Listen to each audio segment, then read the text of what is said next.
So when I think about the teacher that was most influential in my life, I really came to think of two people in particular. The first teacher um, would be my grandmother, Rosalind Clark.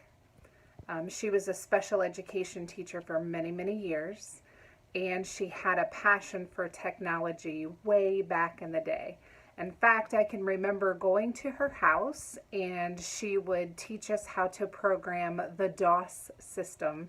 And pictures would come up, and we were so impressed.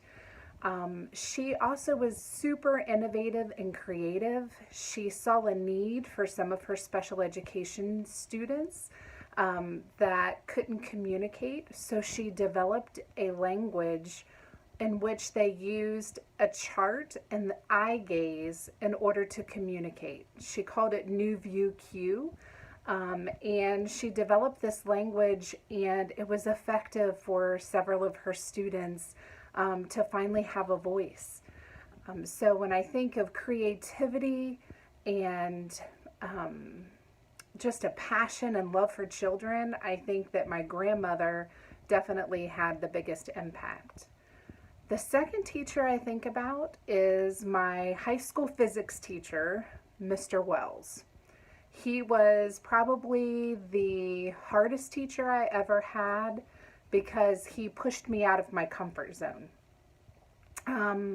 I was definitely a learner that memorized things and was good at memorizing and spitting them back out. But I never learned the why behind the learning.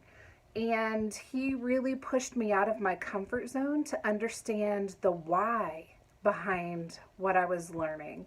And it was a hard lesson, and I struggled, but he made me a better student, and he taught me perseverance, and he taught me not to give up when it was hard and when he asked the hard questions. So thank you, Mr. Wells, for teaching me that I not only needed to know how to learn, but why I was learning.